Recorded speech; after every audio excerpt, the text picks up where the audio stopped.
आज हम बात करेंगे प्रेजेंट परफेक्ट टेंस की। जिस हिंदी वाक्य के अंत में चुका है, चुकी है, चुके हैं, या है, ये है, ये हैं आदि शब्द आते हैं, वे वाक्य प्रेजेंट परफेक्ट टेंस के होते हैं या वह वाक्य प्रेजेंट परफेक्ट टेंस का होता है। दूसरी परिभाषा में हम नजर डालते हैं तो जिस वाक्य में वर्तमान में कार्य पूर्ण होने की बात की जाती है वह वाक्य प्रेजेंट परफेक्ट टेंस का होता है। इस टेंस में हेल्पिंग वर्ब हैज हैव का यूज किया जाता है तथा मेन वर्ब का थर्ड फॉर्म यूज किया जाता है। सिंगुलर सब्जेक्ट के साथ हैव सहायक क्रिया का यूज किया जाता है व प्लूरल सब्जेक्ट के साथ। अब बात करते हैं सब्जेक्ट की। सब्जेक्ट दो होते हैं, singular and plural. Singular subject बात करते हैं तो ही, सी, इट, नेम या सिंगुलर नाउन आता है। इसके साथ सहायक क्रिया हैज का यूज किया जाता है। प्लूरल सब्जेक्ट की बात हम करते हैं तो आई, बी, यू, दे और प्लूरल नाउन। इसके साथ हमेशा सहायक क्रिया हैव का यूज किया जाता है क्योंकि प्लूरल सब्जेक्ट, इसलिए हैव लगाएंगे इधर। अब इस स्ट्रक्चर की बात करते हैं। Subject plus have has plus verb का third form plus subject plus other verb आता है। जैसे वह खाना खा चुका है। अब यहाँ क्या है, काम जो है तो फिनिश्ड हो चुका है, इसलिए ये आएगा प्रेजेंट परफेक्ट टेंस में। He has eaten food. He क्या है, सिंगुलर सब्जेक्ट है, इसलिए सहायक क्रिया हैज का यूज किया गया है, वर्ब का थर्ड फॉर्म आया है। मोहन अंग्रेजी बोल चुका है। Mohan has spoken English. Mohan singular subject है, इसलिए सहायक क्रिया हैज का यूज किया गया है, वर्ब का थर्ड फॉर्म आया यहाँ। वे किताब खरीद चुके हैं। अब वे क्या है, प्लूरल सब्जेक्ट है, इसलिए अकॉर्डिंग टू रूल हम क्या लगाएंगे, प्लूरल सब्जेक्ट के साथ हैव सहायक क्रिया का यूज करेंगे और वर्ब का थर्ड फॉर्म। अब बात करते हैं नेगेटिव सेंटेंस की। इसका स्ट्रक्चर होता है subject plus have has plus not आएगा प्लस वर्ब का third form plus object plus other word. जैसे वह किताब नहीं खरीदा है, मतलब ये किताब खरीदने का काम इसमें नहीं हुआ है। He has not bought a book.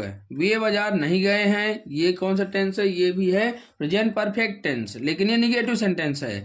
They have not gone to market. अब बात करते हैं इंट्रोगेटिव सेंटेंस की।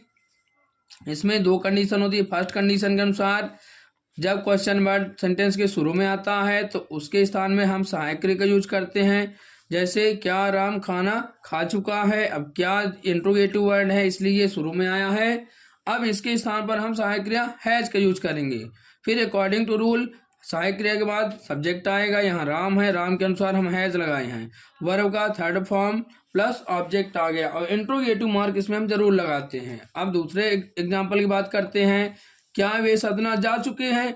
अब क्या ये इंट्रोगेटिव वर्ड है, अब ये वाक्य के शुरू में आ रहा है तो इसके अंग्रेजी हम नहीं बनाएंगे, इसके स्थान पर हम सहायक क्रिया लगाएंगे according to tense, according to subject. तो हैव सहायक क्रिया आ गई यहाँ, दे सब्जेक्ट हो गया, गॉन हो गए वर्ब का third form plus other word हो गया क्वेश्चन मार्क। सेकंड कंडीशन की बात करते हैं। जब क्वेश्चन वर्ड सेंटेंस के बीच में आता है तब सबसे पहले हम क्वेश्चन वर्ड की अंग्रेजी बनाते हैं, फिर अकॉर्डिंग टू रूल हम सहायक क्रिया का यूज करते हैं, फिर सब्जेक्ट का यूज करते हैं, फिर वर्ब का थर्ड फॉर्म का यूज करते हैं, फिर ऑब्जेक्ट प्लस अदर वर्ड आ जाता है। जैसे वह घर क्यों नहीं जा चुका है तो why has he gone home. वे आम क्यों खरीद चुके हैं, why have they bought mango. अब बात करते हैं इंट्रोगेटिव नेगेटिव की। इसमें भी दो कंडीशन होती है।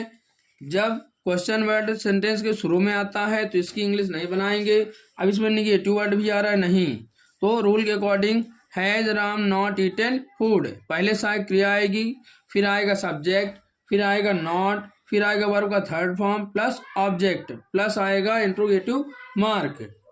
अब सेकंड कंडीशन की बात करते हैं। जब क्वेश्चन वर्ड सेंटेंस के बीच में आता है तो सबसे पहले हम क्वेश्चन वर्ड की अंग्रेजी बनाते हैं, फिर टेंस के अनुसार हम सहायक क्रिया का यूज करते हैं। अब यहाँ परफेक्ट टेंस इसलिए हम हैव यूज करे हैं, फिर सहायक क्रिया के बाद सब्जेक्ट का यूज करते हैं। अब यहाँ दे सब्जेक्ट है, फिर इसके जस्ट बाद हम निगेटिव वर्ड का यूज करेंगे, मतलब नॉट का यूज करेंगे, फिर इसके बाद वर्ब का थर्ड फॉर्म आएगा, फिर ऑब्जेक्ट है तो ठीक है, नहीं तो फिर अदर वर्ड का यूज किया जाएगा।